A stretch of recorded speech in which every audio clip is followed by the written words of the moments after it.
खाने का स्वाद से लेकर पचने तक का सफर।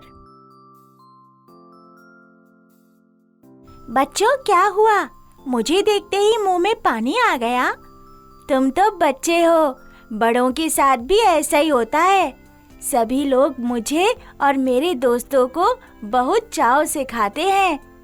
हम तुम्हें उन सभी तत्वों को प्रदान करते हैं जिनकी जरूरत तुम्हें तुम्हारे विकास के लिए और स्वस्थ रहने के लिए आवश्यक है।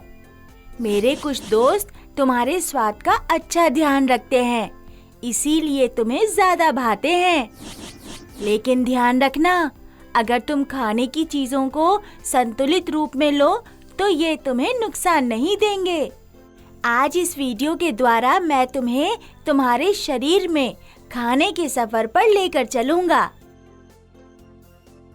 आज गांव में मेला लगा है, चलो हम सब वहां चले। वाह, मेले में कितना मजा आएगा। मजेदार चाट, गोलगप्पे, इमली की गोली, झूले, चूड़ियां, बिंदिया।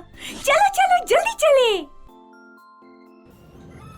मेले में पहुंचकर सबने झूले झूले, मजे किए। फिर हम सबको भूख लगाई। चलो पानी पूरी खाते हैं। मेरे तो नाम लेते ही मुंह में पानी आ गया।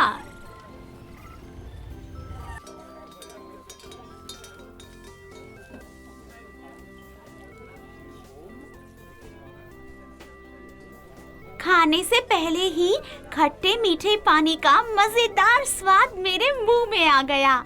मुझे तो खट्टा पानी पसंद है। तुम्हें क्या पसंद है गीता? उई माँ, ये पानी कितना तीखा है, बहुत मिर्ची है। जल्दी कुछ मीठा खाना पड़ेगा। अब जाकर शांति मिली। कितने सारे स्वाद! भला हमारे मुंह में ऐसा क्या है जिससे सारे अलग अलग स्वादों का पता चल जाता है?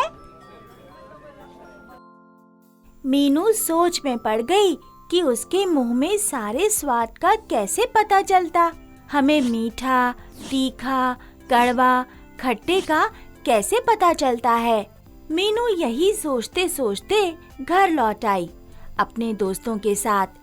घर पहुंचते ही उसने माँ से पूछा,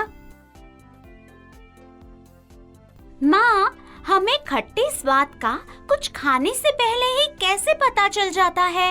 या हम कुछ चीजों को देखकर ही कैसे पता लगा लेते हैं कि उनका स्वाद कैसा होगा?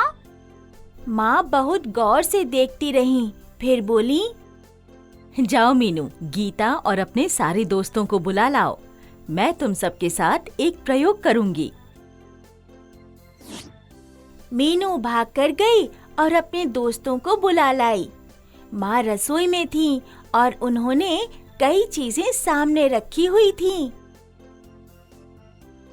चलो बच्चों, बताओ इसका स्वाद कैसा है? कैरी, खट्टा, बहुत खट्टा, मुझे बहुत पसंद है। चलो बच्चों, बताओ इसका स्वाद कैसा है? बाप रे, लाल मिर्च, मुझे तीखा नहीं अच्छा लगता। बच्चों, हमारे मुंह में जीभ होती है। उस पर हर स्वाद के लिए एक विशेष केंद्र है, जहां हमें हर स्वाद जैसे मीठा, खट्टा, नमकीन या कड़वे का अनुभव होता है। रमेश बेटा, अपनी जीभ दिखाओ।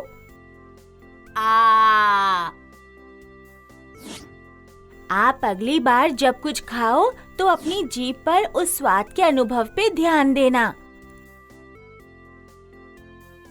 मीनू की माँ ने कुछ अंडे उबाल के रखे थे। मीनू और गीता को उनकी महक अच्छी नहीं लग रही थी। उन्होंने अपनी नाक सिकुड़ ली, पर रमेश को अंडों की महक से कोई गंध नहीं आ रही थी। रमेश, तुम्हें अंडों की महक नहीं आ रही क्या? मेरी तो नाक ही बंद है, मुझे जुकाम है। देखो बच्चों, जब हमारी नाक बंद होती है या हमें जुकाम होता है, तब हमें कोई भी महक नहीं आती।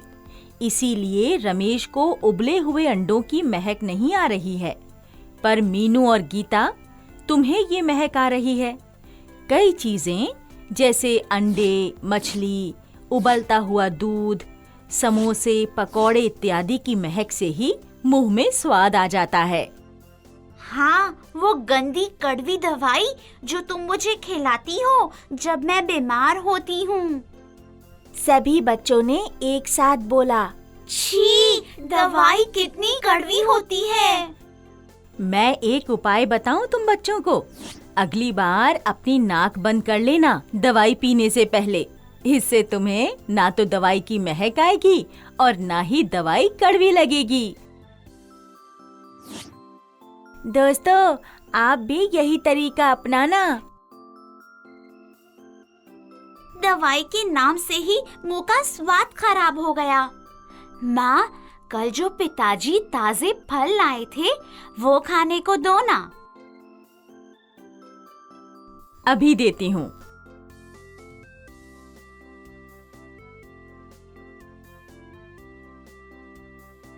मौसी, कई फल कितने सख्त होते हैं खाने में। बच्चों, हमारे मुंह में थूक या सलाइवा होता है जो हमारे खाने के साथ मिलकर उसे नरम बनाता है और हमें स्वाद आता है। मेरे दादाजी कहते हैं कि हमें धीरे धीरे चबाना चाहिए। जल्दी जल्दी बिना चबाए खाने से हमारे पेट में दर्द होगा। बिल्कुल सही बात है। हमें नरम खाना जैसे खीर को चबाना नहीं पड़ता, वह हम निगलते हैं। लेकिन सेब, अमरूद, रोटी, चावल आदि हमें चबाने पड़ते हैं। हमें खाने को कम से कम 32 बार चबाना चाहिए ताकि वह थूक के साथ अच्छे से मिलकर आसानी से खाने की नली से पेट तक पहुंच पाए। क्या 32 बार? बच्चों, आप भी अब खाने को धीरे धीरे चबाना, कम से कम 32 बार। मौसी, आपने आज खाने के स्वाद के बारे में बहुत अच्छी बातें बताई। आपका बहुत बहुत धन्यवाद। मौसी, मेरे मन में एक सवाल है। जब खाना मुंह से होकर पेट में जाता है तो क्या होता है? अब इसके बारे में कल बात करेंगे। शाम हो गई है, तुम्हारी माँ इंतजार कर रही होंगी। फिर हम कल मिलते हैं मौसी। मुझे तो और भी बहुत कुछ जानना है। आशा है आपको यह वीडियो पसंद आया होगा और इसमें दी गई जानकारी आपके लिए लाभदायक होगी। अगले वीडियो में आपको आपकी पाचन क्रिया के बारे में बताएंगे। तब तक स्वस्थ रहें और स्वस्थ खाते रहें। खाने का स्वाद से लेकर पचने तक का सफर, भाग 2। इस वीडियो के उद्देश्य हैं: क. समझना मुंह से खाने की पेट तक की यात्रा। ख. नमक चीनी के घोल के महत्व को समझना। ग. स्वच्छ और संतुलित आहार क्यों जरूरी है हमारे विकास के लिए। नमस्कार दोस्तों, आशा है आप लोग स्वस्थ होंगे। मैं फिर आ गया हूँ आप सभी को तंदुरुस्त बनाने के लिए। आपको ज्ञात होगा कि कल मीनू की माँ गीता, रमेश और मीनू को खाने का स्वाद से पचने तक के सफर के बारे में बता रही थीं। बच्चे बहुत सारी जानकारी इकट्ठा कर चुके थे, पर रमेश के मन में एक सवाल था। आइए उसके सवाल का जवाब ढूंढते हैं। स्कूल से लौटते समय मीनू, गीता और रमेश बातें कर रहे थे। मीनू, चलो तुम्हारे घर चले। मौसी से खाने की पाचन क्रिया के बारे में समझना है। हाँ मीनू, मेरे सवाल का जवाब भी तो लेना है मुझे। क्या था तुम्हारा सवाल रमेश? मुझे मौसी से पूछना था कि खाना मुंह से होकर पेट तक कैसे पहुंचता है। हाँ चलो दोस्तों, मेरे घर चलते हैं। माँ इंतजार कर रही होंगी। माँ, लो हम सब फिर आ गए। चलो ना, अब बताओ बीना, खाने का आगे का सफर। आओ बच्चों, बैठो। लो, पहले यह कुछ फल खा लो, भूख लगी होगी। मुझे याद है मौसी, मुझे 32 बार चबाना है। हाँ रमेश, शाबाश। बताइए मौसी, खाना मुंह से लेकर पेट में कैसे जाता है? अच्छा बच्चों, बताओ, खाने को चबाने के बाद खाना कहाँ जाता है? पेट में। और पेट में कैसे जाता है? खाने की नली से। हाँ, खाना मुंह से खाने की नली से होते हुए हमारे पेट में जाता है।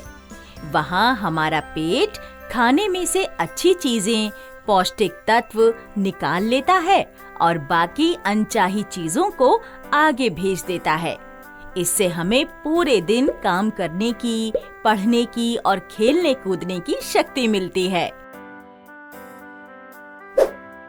कितना चमत्कारी है ना हमारा यह सफर दोस्तों। लगता है राजा उठ गया, उसे भूख लगी होगी। राजा को भूख लगी है, मैं उसे दूध पिला देती हूँ।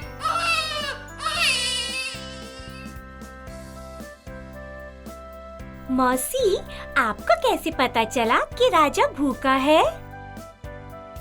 राजा बहुत छोटा है, जब उसे भूख लगती है तब वह रोता है। मैं समझ जाती हूँ कि उसे भूख लगी होगी। अच्छा, तुम सब बताओ कि अगर तुम बहुत देर से भूखे हो तो तुम्हें कैसा लगता है? मेरा तो सर चकराने लगता है। कोई हंसना मत। जब मुझे भूख लगती है, मेरे पेट से आवाजें आने लगती हैं। हाँ, हमारे पेट से भी आवाजें आने लगती हैं। जब हमें भूख लगती है और हमने बहुत देर से कुछ खाया नहीं होता तो हमें थकान होती है, हमारा सर दर्द करता है, छोटे बच्चे रोते हैं और हाँ, हमारे पेट से आवाज भी आती है। आप बताइए, आपने जब बहुत देर से कुछ खाया नहीं होता तो आपको कैसा लगता है? मीनू, आज तो मौसी ने हमें कितनी सारी मजे की बातें बताई। तुम्हारे घर आना तो सार्थक हो गया। चलो गीता, एक बार हम सब लोग दोहराते हैं कि माँ ने हमें क्या बताया। चलो दोस्तों, शुरू हो जाते हैं। हमारे मुंह में जीभ पर हर स्वाद का एक विशेष स्थान है। थूक के कारण हमें खाने को चबाने में सहायता मिलती है और हम खाने को अच्छी तरह निगल सकते हैं। हमें खाने को धीरे धीरे चबा कर खाना चाहिए। खाना मुंह से खाने की नली में जाता है और वहाँ से हमारे पेट में जाता है। जब हमें भूख लगती है तो हमारे सर में दर्द होता है, चक्कर आता है और पेट से आवाज भी आती है। वाह बच्चों, क्या बात है, तुम्हें तो सब याद हो गया। तभी सरिता काकी ने खटखट की। माँ ने जब पूछा तो वह बोली कि उनकी बेटी माला को उल्टी और दस्त हो रहे हैं। वह कुछ खा नहीं पा रही, उसे बहुत कमजोरी महसूस हो रही है। उन्होंने कहा कि लगता है अस्पताल जाना पड़ेगा। माँ ने तुरंत नमक और चीनी का घोल बनाया और सरिता काकी को दिया और बोला कि माला को धीरे धीरे पिलाने की कोशिश करें। माँ, आप माला को यह नमक और चीनी का घोल पिलाने की सलाह क्यों दे रही थी?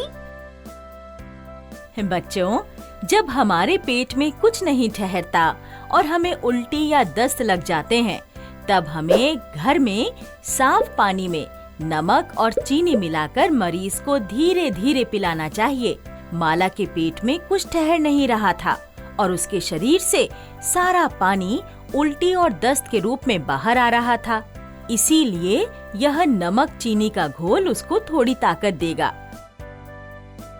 मेरे स्कूल में मेरे खेलकूद के अध्यापक भी हमें खेलने के बाद नमक और चीनी का घोल पिलाते हैं, पर क्यों? क्योंकि रमेश, धूप में खेलने से तुम्हारे शरीर से पसीना निकलता है, उसके कारण तुम्हें थकान महसूस होती है। वह नमक और चीनी का घोल तुम्हें तुरंत ताकत देता है। अच्छा, अब समझ आया उसको पीते ही खेलने की हिम्मत कहाँ से आती है। तो समझे दोस्तों कि नमक और चीनी का घोल उल्टी और दस्त में आपकी कितनी सुरक्षा करता है। माला के उल्टी और दस्त कुछ घंटों में रुक गए थे। माँ ने उसे नमक और चीनी का घोल हर 30 मिनट में पिलाने की सलाह दी थी और उसे खिचड़ी, दही जैसे तरल खाने की चीजें खाने की भी सलाह दी थी। माँ, हमारी अध्यापिका ने हमें समझाया था कि हमें तला खाना कम खाना चाहिए। उन्होंने बताया था कि ज्यादा तला खाने से मोटापा हो जाता है। क्या सच में? मुझे तो पूरी बहुत पसंद है। हाँ मीनू, तुम्हारी अध्यापिका ने बिल्कुल ठीक बताया। संतुलित आहार बहुत आवश्यक है। कई बार किसी कारणवश कम खाने से बीमारियां हो जाती हैं और ज्यादा भारी तला हुआ खाने से मोटापा हो जाता है। इसीलिए हमें संतुलित आहार खाना चाहिए, व्यायाम करना चाहिए और आसपास सफाई रखनी चाहिए। अच्छा, तो अब से मैं पूरी खाऊंगी, पर हरी सब्जी और फल भी खाऊंगी। ये रमेश है ना? मौसी कभी भी अपना टिफिन खत्म नहीं करता, रोज खाना छोड़ देता है। बच्चों, हमें खाना हमेशा खत्म करना चाहिए। हम खाने को बर्बाद नहीं कर सकते, क्योंकि कई घरों में कई वजहों से खाने की कमी होती है। मौसी, अब से मैं रोज अपना टिफिन खत्म करूंगा। हाँ, नहीं तो हम तेरी मिठाई ले लेंगे। चलो बच्चों, सारी बातें याद रखना। अब जाओ, तुम सब थोड़ी देर खेलने जाओ, फिर समय से अपने घर चले जाना। सारे बच्चे मौसी को धन्यवाद करके खेलने चले जाते हैं। तो दोस्तों, आशा है आपको खाने के स्वाद से पचने तक के सफर में मजा आया होगा। आप लोग ने जो भी सीखा है उसको याद रखना। अब से हमेशा स्वस्थ खाओ, स्वस्थ रहो।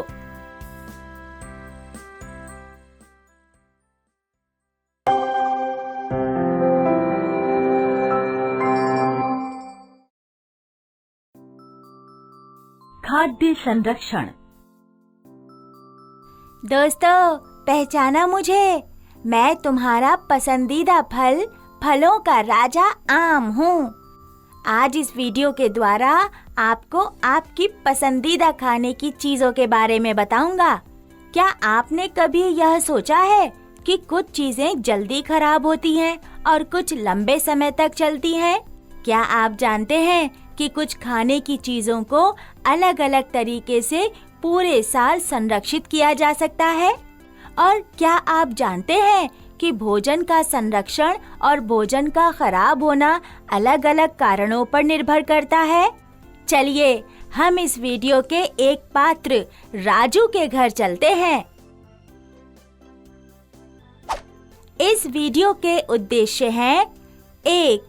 समझना कि भोजन किन कारणों से खराब होता है। 2. भोजन को लंबे समय तक कैसे संरक्षित किया जा सकता है। अम्मा, मुझे स्वादिष्ट भोजन के बाद कुछ मीठा खाने का मन कर रहा है। रसमलाई!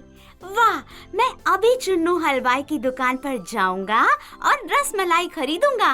मुझे थोड़े पैसे दो ना। राजू, मुझे पता है कि तुम्हें रसमलाई बहुत पसंद है, लेकिन ध्यान से, अभी बहुत गर्मी है। देखना कि रसमलाई बासी न हो। अम्मा ने राजू को रसमलाई को जांच के खाने के लिए क्यों कहा? चलिए हलवाई की दुकान में चलते हैं। अरे मुन्ना, तुम यहाँ कैसे? क्या खरीदने आए हो? राजू, मैं तो बेसन के लड्डू खरीदने आया था। अच्छा, मुझे तो रसमलाई खानी थी, लेकिन अम्मा ने मुझे उसे खाने से सावधान किया था। चलो, मैं भी बेसन के लड्डू ही ले लेता हूँ। मुन्ना, तुम्हें क्या लगता है कि माँ ने मुझे रसमलाई खाने के लिए क्यों सावधान किया होगा? मेरा कितना मन था खाने का। अरे राजू, इतनी गर्मी है, खाना जल्दी खराब होता है। शायद इसलिए मौसी ने तुम्हें रसमलाई खाने से सावधान किया होगा। क्या कारण हो सकता है कि गर्मियों में खाना जल्दी खराब हो जाता है?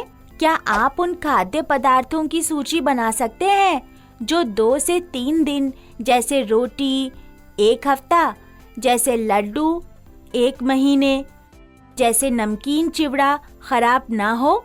सिर्फ गर्मी के मौसम में ही क्यों, आप यह सूची दूसरे मौसम के लिए भी बना सकते हैं। ओहो, बहुत गर्मी है। राजू, चलो चलो मेरे घर चलते हैं। चलते चलते खाने की चीजों की सूची बनाते हैं जो हमें गर्मियों में मिलती है। बर्फ का गोला, लस्सी, फलों के रस, आम। वाह, इन चीजों के बारे में सोचते ही मेरे मुंह में पानी आ गया। पर राजू, क्या तुमने ये सोचा कि ये सब तो ठंडी चीजें हैं, तो गर्म चीजें जैसे कि बनी हुई सब्जी, उबले हुए आलू इत्यादि क्या गर्मी में जल्दी खराब हो जाती हैं? कुछ समझ नहीं आ रहा। मुन्ना, सुनो, जब आलू कच्चे होते हैं तब लंबे समय तक चलते हैं, लेकिन जैसे ही माँ उनकी सब्जी बनाकर रखती है, उसे जल्दी खाने के लिए कहती हैं, क्योंकि वह खराब हो सकती है। बच्चों, ऐसा क्यों होता है कि कच्चा आलू जल्द खराब नहीं होता, पर उसकी सब्जी जल्द ही खराब हो सकती है? मेरा घर आ गया। राजू, अंदर आओ। अरे, तुम्हारे घर से तो अच्छी खुशबू आ रही है। माँ, आप क्या कर रही हो? मैं आम का अचार बना रही हूँ। अच्छा, मौसी अचार बना रही हैं। घर में हम 4 ही लोग तो हैं। इतने सारे प्रकार के अचार क्यों? क्या ये खराब नहीं हो जाएगा? बच्चों, हम कई तरीके के अचार दीर्घावधि के लिए बना सकते हैं।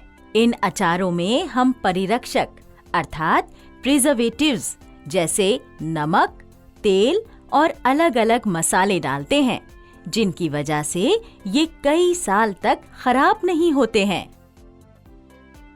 सच माँ? हाँ बेटा। ये तो ठीक है, लेकिन जब पिताजी आम के फल बाग से लाते हैं तो आप हमें जल्दी खाने को कहती हैं। वो क्यों खराब होते हैं माँ? माँ, जवाब दो ना। क्या हम पके हुए आमों को भी संरक्षित कर सकते हैं? यह तो आपने अच्छा प्रश्न पूछा। सिर्फ कच्चा आम नहीं, पका हुआ आम भी कई तरीके से संरक्षित किया जा सकता है, जैसे आम पापड़। तुमने देखा होगा, जब तुम्हारे पिताजी बाग से आम लाते हैं, हम उन आमों को ठंडे पानी में डुबाकर रखते हैं, जिससे कि वे 2 से 3 दिन तक ठीक रहें। पके हुए आम से हम आम पापड़ भी बना सकते हैं, जो 5 से 6 महीने तक संरक्षित किया जा सकता है। बच्चों, तुम्हें पता है, अगर हम सब्जियों, फलों और अन्य खाने की चीजों को घर की ठंडी जगहों पर रखें, तो इनका संरक्षण 5 से 7 दिन तक हो सकता है। बच्चों, क्या आप आम द्वारा बनाए गए पदार्थों की सूची बना सकते हैं जिन्हें लंबे समय तक संरक्षित किया जा सकता है? मौसी, नमक एक परिरक्षक है। खाद्य पदार्थों को संरक्षित करने के लिए हम और क्या-क्या कर सकते हैं?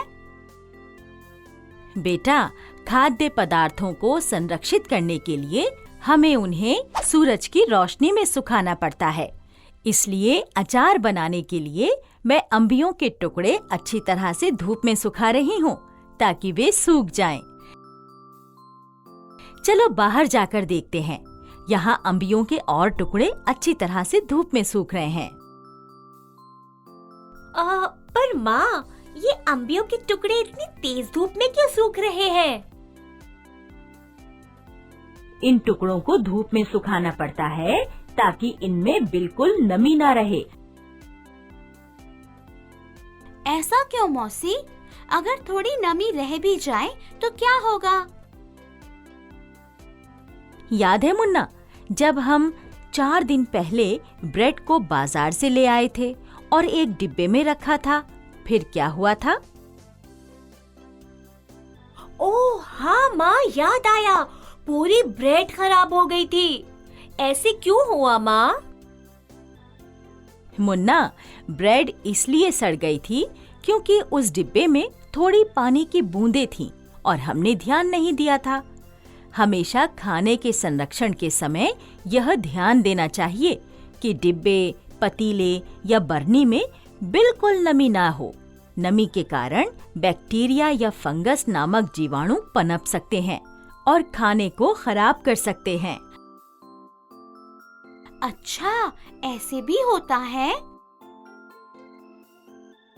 माँ, इतनी बातें हो गई, मुझे तो बहुत भूख लगी है। क्या हम दोनों को दूध बिस्कुट मिलेगा?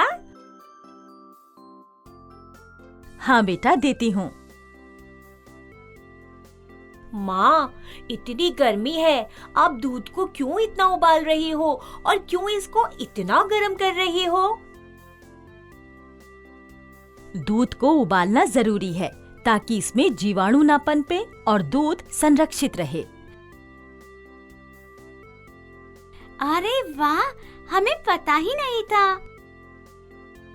माँ, ये बिस्कुट इतने ढीले क्यों हैं? ओह, लगता है यह सील गए हैं। सीलना मतलब? सीलना मतलब नमी आ जाना। ऐसा अक्सर बरसात के मौसम में ज्यादा होता है। इसलिए हमें कुरकुरी चीजें जैसे पापड़, रस्क, बिस्कुट इत्यादि को हवा बंद डिब्बों में रखना चाहिए। माँ, मेरा पेट भर गया, मुझसे और दूध पिया नहीं जाता। देखो, राजू ने पूरा दूध पी लिया। तुम भी पूरा खत्म करो। खाने को बर्बाद नहीं करना चाहिए। उतना ही लेना चाहिए जितना खा सकते हो। अरे माँ, अपने पेट को कैसे नापूं? अरे, पेट को नापने के लिए नहीं कह रही हूँ। हमें सोचना समझना पड़ता है कि हमें कितने खाने की आवश्यकता है। एक मजे की बात बताऊं? कभी कभी तो पेट भी अजीब अजीब सी आवाजें निकाल कर बताता है, मैं भर गया हूँ, या मुझे खाने को दो, मैं खाली हूँ। बच्चों, तुम्हें पता है हम जितना खाना बर्बाद करते हैं, उतना खाना कितने लोगों का पेट भर सकता है? इसलिए कहती हूँ, खाना बर्बाद नहीं करना चाहिए। धन्यवाद मौसी, आपने खाने के संरक्षण के बारे में इतनी सारी अच्छी बातें बताई। अंधेरा हो गया है, मुझे अभी चलना चाहिए। इस वीडियो में आपने खाद्य संरक्षण के तरीकों और खाने की बर्बादी के बारे में जाना। अचार में नमक और तेल मिलाना, नमी निकालना, दूध उबालना, खाद्य पदार्थों को एयर टाइट कंटेनर में रखना आदि ऐसे तरीके हैं जिनसे खाद्य पदार्थ संरक्षित होते हैं। आशा करते हैं कि आपको इस विषय पर अच्छी जानकारी प्राप्त हुई होगी। धन्यवाद।